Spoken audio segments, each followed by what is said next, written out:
Bonjour, bienvenue sur Sudokanar.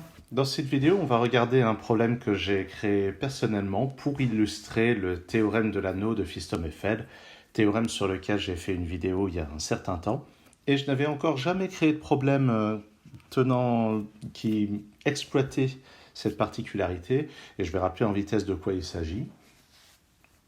L'anneau dont il est question, c'est celui-ci, celui qui est parcouru par ces thermomètres, et le grand théorème, qui est juste un cas particulier d'un théorème général qu'on appelle SET, S-E-T, c'est que les 16 chiffres qui sont dans cet anneau sont exactement les 16 chiffres qu'on a dans les 4 carrés ici.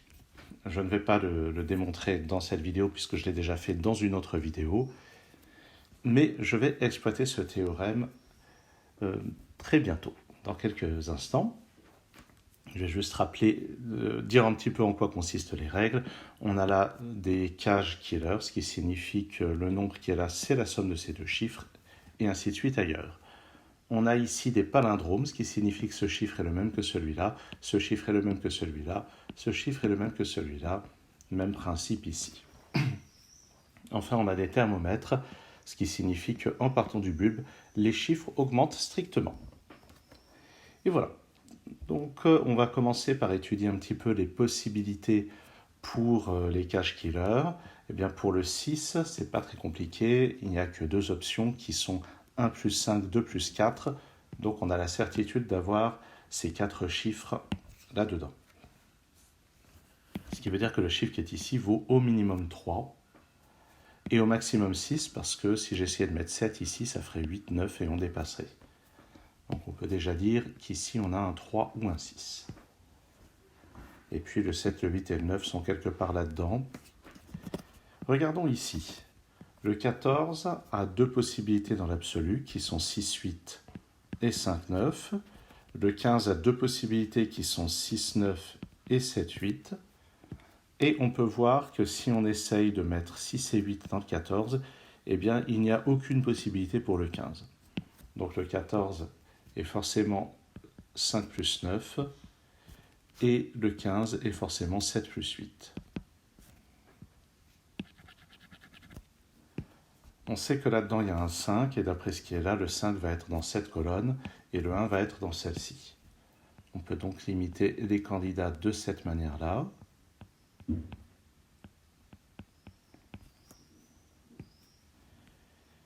Et regardons maintenant autre chose. Ici, il y a beaucoup de possibilités en réalité.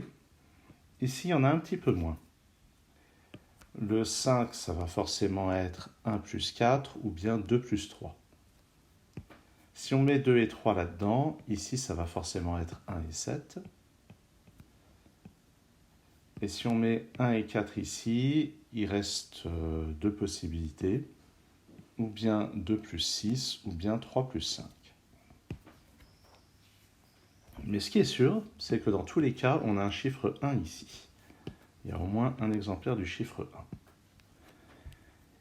1. Et c'est là que le théorème de Fistom-Eiffel, le théorème de l'anneau, va entrer en jeu, parce qu'on voit que dans ce groupe de 16 cases, on a déjà une fois le chiffre 1, une deuxième fois le chiffre 1. Or, sur cet anneau, comme ce sont des thermomètres, le 1 ne peut aller que dans les bulbes. Et vous pouvez voir que les bulbes ont une fâcheuse tendance à se voir les uns les autres. Et on ne pourrait pas placer 3 fois le chiffre 1 dans les bulbes, sinon celui-ci verrait les deux autres, et ça contredirait les règles habituelles du sudoku. Donc les deux 1 qu'on a là, ce sont les seuls, ce qui veut dire qu'il n'y a pas de chiffre 1 là-dedans, je vais y revenir. Et les deux 1 ne doivent pas se voir, donc ce sont forcément les deux bulbes de la diagonale. Ce qui, au passage, explique qu'on n'ait pas le 1 là-dedans. Alors là-dedans, maintenant, sachant qu'il y a le chiffre 2, si on le met à gauche, ça fait 2 plus 5, et on voit à ce moment-là qu'il n'y a plus de possibilité pour le 8. Ça ne peut pas être 1 plus 7, ça ne peut pas être 2 plus 6, ça ne peut pas être 5 plus 3. Donc le 2 n'est pas dans le 7, le 2 est dans le 8. Et le 7 n'utilise ni le 1 ni le 2, c'est donc 3 plus 4.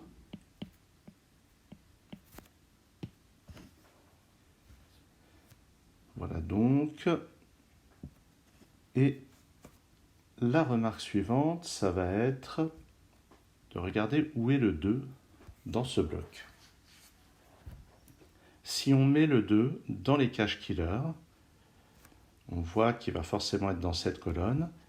Donc on a un 2 par ici, on a un 2 par là, et le troisième 2 là-dedans, ou plutôt le 2 de cette colonne, à ce moment-là, doit être par ici. Mais si le 2 est par ici, le long du thermomètre, ça force à avoir un 1 ici, ce qui est impossible. Donc on n'a pas de 2 là-dedans, ce qui veut dire que la seule décomposition parmi toutes celles-là, c'est celle avec 1, 4 pour le 5, et puis 3, 5 pour le 8. Et en repérant les chiffres qui sont là-haut, c'est donc 1 et 4 ici, 5 et 3 là, et ce 5 a un impact sur cette cage, comme ceci. Ensuite, la remarque que je faisais sur le fait qu'on ne peut pas avoir de 2 là-dedans, ça nous montre qu'on a en fait un 2 là-dedans et qu'on va avoir un 2 là-dedans.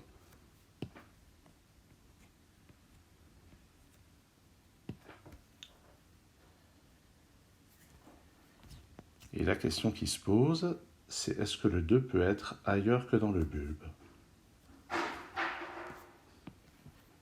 Et alors la réponse est non, mais est-ce qu'on peut le voir dès maintenant? Et cette fois, la réponse est oui.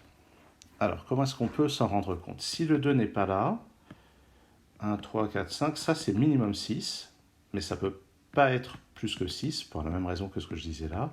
Ça, si on mettait ici un 7, ça ferait des trop gros chiffres le long du thermomètre. Donc si on imagine qu'on a 6, c'est forcément 7, 8, 9 ici. Mais ces trois chiffres 7, 8, 9 qui ne vont pas là, dans ce bloc, doivent aller tous les trois ici, ce qui est évidemment impossible. Donc c'est forcément le 2 qui est ici. Maintenant, si on revient sur le théorème, on voit que on connaît maintenant exactement tous les chiffres qui sont dans ces cartes carrées, donc on connaît globalement tous les chiffres qui sont là. Les deux 1 ont été placés, on a déjà placé un exemplaire du chiffre 2, et il nous reste un exemplaire du chiffre 2 à placer. Il ne sera pas sur ce thermomètre, ni sur celui-ci, donc il va être soit là, ben, il ne peut pas être là non plus, donc il est forcément sur ces thermomètres, et il est juste après le 2, puisqu'on ne peut rien juste après le 1, pardon, puisqu'on ne peut rien intercaler entre le 1 et le 2. Ensuite, on voit qu'il y a deux exemplaires du chiffre 3. Il pourrait y en avoir un par là, peut-être un par là, c'est peut-être trop tôt pour parler de ça. Alors faisons quand même le bilan des chiffres qu'on va devoir placer là-dedans. Les 1 et les 2 sont déjà placés. Il va nous rester à placer deux exemplaires du chiffre 3, deux exemplaires du 4, trois exemplaires du 5 et 6, 7, 8, 9 en un seul exemplaire. Et on va voir un petit peu comment ça se répartit. D'abord, faisons un petit peu de sudoku. Le 2 qui n'est pas là va forcément être dans une de ces deux cases. Là-dedans, il nous manque 2, 3, 6. 2, 3, 4 et 6, pardon. Donc ici, ce sont des chiffres parmi 3, 4 et 6. On peut remarquer que 3 et 4 ne sont pas là. Donc ils vont être dans tout ça. Et il y en a forcément au moins un des deux là. On peut remarquer aussi que 3, ici il y a 3 ou 6, donc c'est impossible d'avoir les deux chiffres 3 et 6 là-dedans. Donc il y a au moins un 3 ou un 6 ici. Ce n'est pas forcément super utile ce que je suis en train de raconter. Alors, qu'est-ce qu'on peut remarquer d'autre? Ah oui, pardon. Ce qu'on va remarquer, c'est ce 3 et ce 4 qui ne sont pas là. Le 3 et le 4 ne sont pas là non plus, donc ils sont tous les deux sur ce thermomètre. Et la seule façon de les placer, c'est comme ceci. Voilà. Ça, c'était une chose à noter. Et ici, ça va être un des chiffres un peu plus gros. Ensuite, donc il nous reste un 4 à placer. Et notons qu'ici, je ne peux pas mettre un 4, sinon le palindrome en placerait un ici, et ça en ferait 2, alors qu'on n'en a plus qu'un à placer. Donc ça n'est pas un 4. On pourrait avoir le 4 par ici, on pourrait avoir le 4 par là.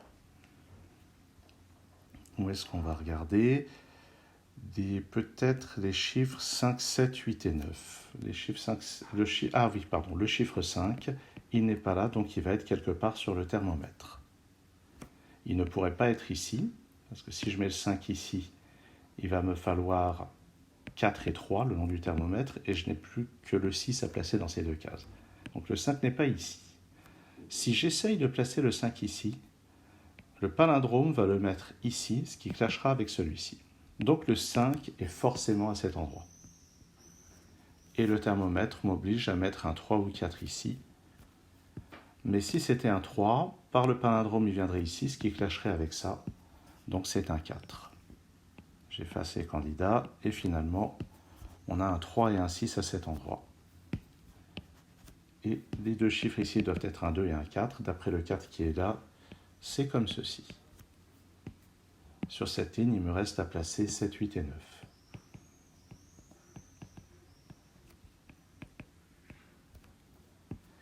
Là-dedans, il va y avoir un 6 avec le chiffre qui est là. Le chiffre qui est là n'est pas parmi ceux-là, donc il va être là-dedans. Et il va y avoir donc un de ces deux-là qui est un 6. Et puis, il y aura un 6 quelque part par là, mais pour le moment, ce n'est pas très intéressant. Ici, ce chiffre va être 5, 7, 8 ou 9, on ne sait pas encore lequel. Notons que ce 5, maintenant, peut être retiré de la liste des chiffres qui restent à placer sur l'anneau. Par ailleurs, ce 4, par le palindrome, vient ici. Je peux l'effacer tout en haut. Donc ici, ce sont les chiffres 1 et 2 qui vont être appariés avec le 4 et le 5.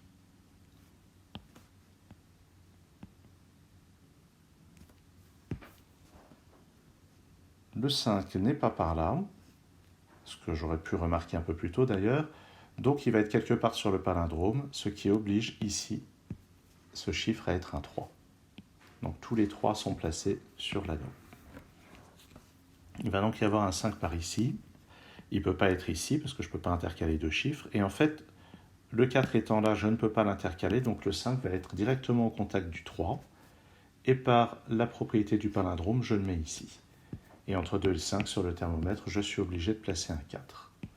Je viens donc de placer le 4 et les deux exemplaires du chiffre 5.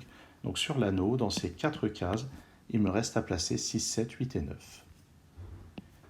En utilisant la propriété du thermomètre, ici c'est 6, 7 ou 8, ici c'est 7, 8 ou 9. Et les 4 chiffres qu'on voit là sont 6, 7, 8, 9 dans un certain ordre. Remarquons qu'il y a un 6 ici, on l'a dit, donc ça ne peut pas être un 6, ça ne peut plus être que 7, 8 ou 9, et le seul endroit sur l'anneau où on peut placer un 6, c'est dans cette case.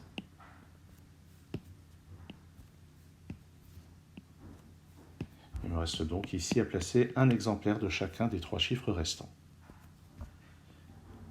Ici, là-haut, c'est aussi 7, 8 ou 9.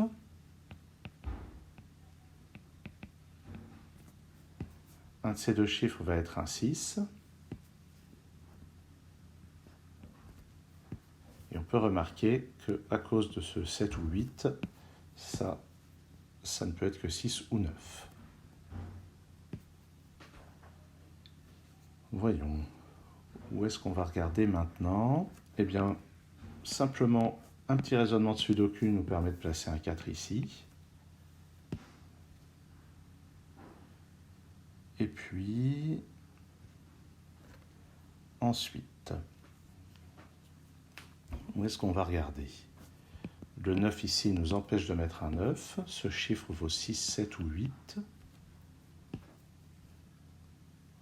Et ceux-là, donc 1, 2, 5, 9, 4 et 6 sont interdits. Donc ces deux-là sont 3, 7 ou 8.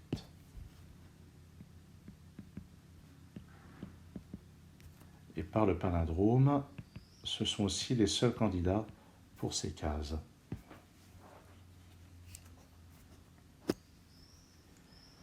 Voyons, est-ce qu'il y a d'autres éliminations qu'on peut voir?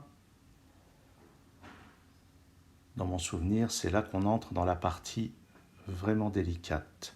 Ah oui, ce chiffre qui est le même que celui-ci ne peut pas être 1 ni 2. Donc dans ce bloc, le 1 et le 2 sont forcément ici.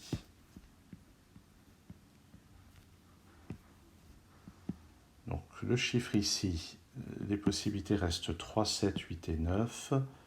Je n'ai pas l'impression de pouvoir en... Ah ben si, on peut éliminer le 3. Il n'y a pas de 3 ici. Donc c'est 7, 8 ou 9. Et grâce à ce 7 et ce 8, on peut même dire directement que c'est un 9. Ça élimine donc des candidats. Et en particulier, le 9 qui est ici nous donne ce 6.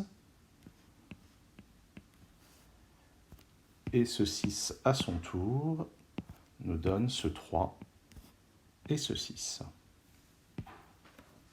Ce 9 permet d'éliminer le 9 de cette case. Et donc sur l'anneau, le 7 et le 8 vont être dans ces deux cases, et le 9 est donc forcément ici.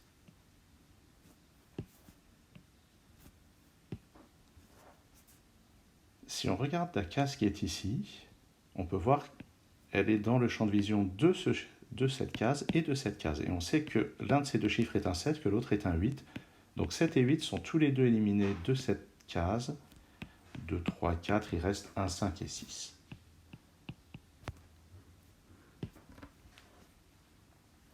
Ainsi donc, qu'est-ce qu'on peut placer aussi maintenant? Eh bien, dans mon souvenir, il y a quelque chose avec le 9. Oui, le 9 n'est pas là, ni là, ni là. Donc on sait qu'il va y avoir un 9 dans l'une de ces deux cases. Par ailleurs, le 9 n'étant pas là, ces chiffres sont parmi 6, 7 et 8.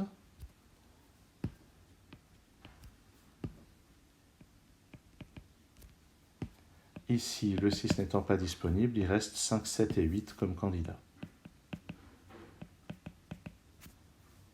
Et ici, ce sont 7, 8 et 9.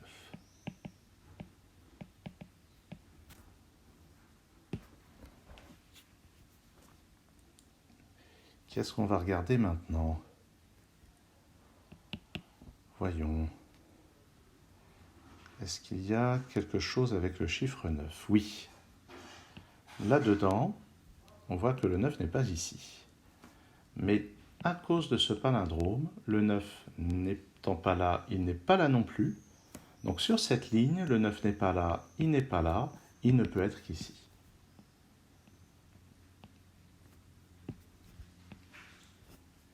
Et j'en déduis qu'il est dans une de ces deux cases tout en haut. Et là, on va utiliser de la logique de palindrome.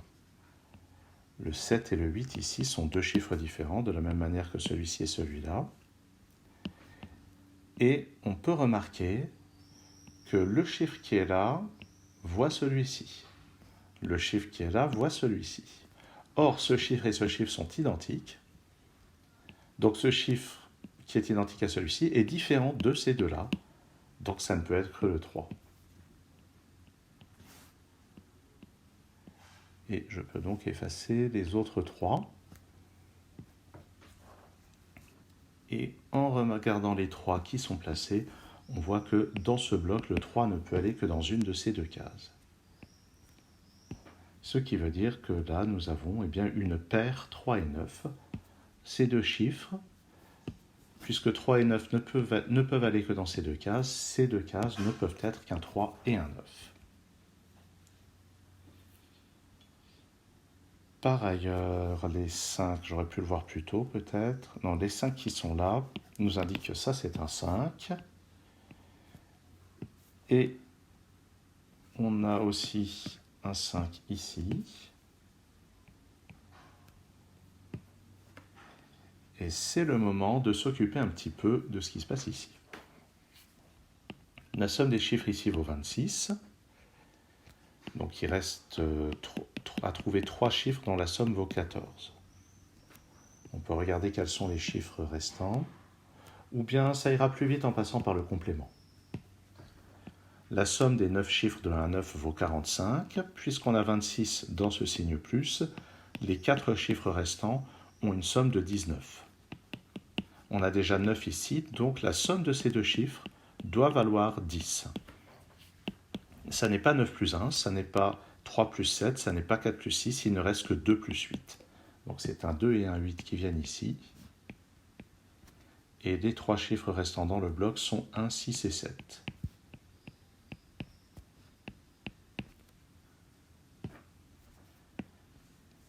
Nous y voilà. On approche de la fin. Maintenant, où est-ce qu'on va regarder? Grande question.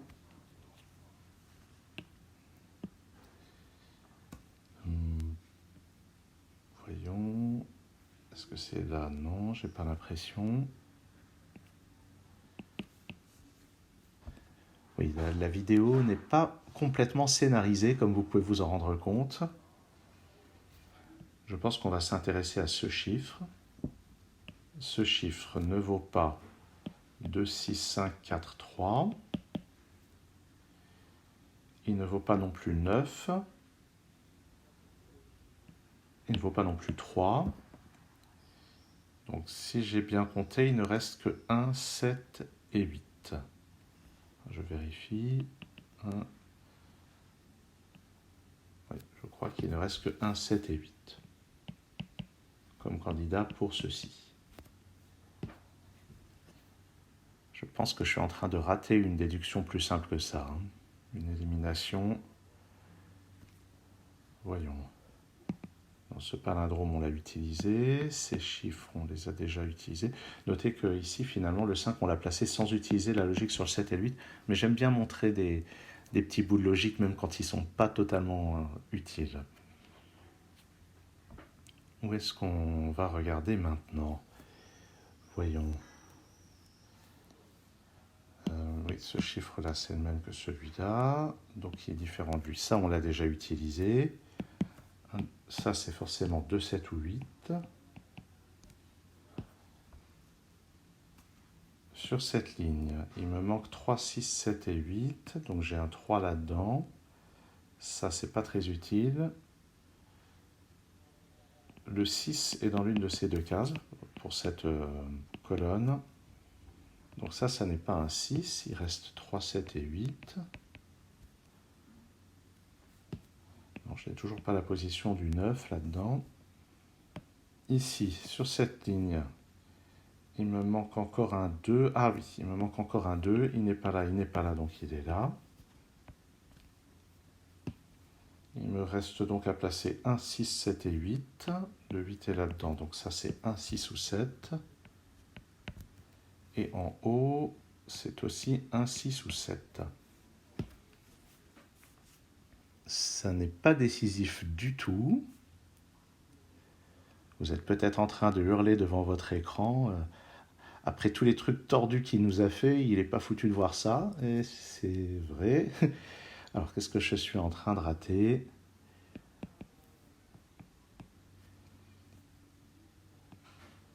Ici. Donc, dans ces 4 cases, on doit avoir 1, 7, 8 et 9. Ça, c'est pas un 9, donc c'est 1, 7 ou 8.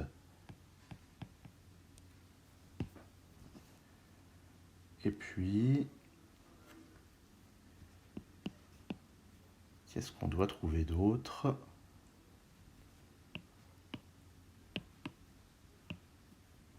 Ah, je suis sûr que je suis en train de rater quelque chose de complètement... Est-ce qu'il y a un chiffre qu'on peut placer à coup sûr sur cette ligne, par exemple, ou sur celle-là? Mais oui, c'est sur celle-là. C'est ce 3 qui est placé depuis très longtemps, qui permet de résoudre ceci. Ce 4 à son tour me donne ça. Pour réaliser les cages de valeur 6, j'ai un 1 ici, un 2 là. Ce 2 rebondit là-haut. Donc effectivement, j'avais raté une déduction simple. Le 5 vient effacer celui-ci pour placer un 5 dans cette case. 7 et 8. Ici, ce sont un 9 et un 6. Et on sait qu'il y a un 6 parmi ces deux cases. Donc je récupère ce 9 et ce 6. Ce 9 va éliminer le 9 ici. Je récupère ce 3 qui efface celui du bas. 7 et 8 dans ces deux cases. Donc je peux effacer le 7 à la fois là et là. Ce qui me donne ce 7 ici qui efface les autres 7 de la colonne. Ça y est, ça commence à progresser. 7 et 8 ici. Donc les chiffres là-dedans sont 1, 6 et 3. Le 3 qui est ici vient là et j'aurais certainement pu le placer plus tôt. Le 6 qui n'est pas là vient ici. Et c'est un 1 tout en bas. Ah. Le 6 que je viens de placer vient effacer celui-là et mettre celui juste au-dessus. Le 6 ici me donne ce 1. J'efface le 1. Je l'efface aussi sur la position palindromique. Et le 1 de cette colonne est forcément ici. Ce qui permet de résoudre le 1 et le 6 du carré central. On approche. Le 1 qui est là me donne ce 2 et ce 1. Ce 2 me donne le 8 et le 2. Et ce 8 va permettre de lever l'ambiguïté sur tout le reste de la grille. Ce 8 me donne le 7 ici. Par le palindrome, je récupère ce 7 qui donne ce 8. Et plus bas dans la colonne, je récupère ce 7. Alors je fais quelques éliminations sans forcément tout commenter. Ce 7, alors ce 7 ici me donne ce 8. Hop. Et puis par ailleurs, oui, j'aurais pu raisonner avec le palindrome pour ces chiffres-là. Un 2 ici. Dans ces deux cases, il me faut un 6, c'est sur cette ligne, et un 8. Le 7 qui est là me donne ce 8. 7 ici, 8 là, donc ça c'est un 9. Et les derniers chiffres ne nécessitent probablement pas d'explication. Et voilà, ça conclut la résolution de ce problème que j'ai créé et dont on peut voir que je ne connaissais pas la résolution complètement par cœur. Bon, c'est juste que j'ai passé un temps fou à voir que ce 3 permettait de résoudre tout ceci. En tout cas, c'était un problème qui était assez chargé dans les éléments de logique que je voulais mettre en évidence. D'une part, donc, les interactions entre les quatre carrés qui sont ici et l'anneau, la logique de type killer avec peu de décomposition accessible, la logique de thermomètre qui donnait de grosses contraintes sur les endroits où on pouvait placer les chiffres, et puis la logique de palindrome qui a permis quelques éliminations en cours de route, et notamment cette élimination avec ce chiffre qui voyait à la fois celui-ci et celui-là, ce qui permettait d'éliminer les candidats 7 et 8 sur ces deux cases. Merci d'avoir suivi cette vidéo et à très bientôt sur Sudocanar.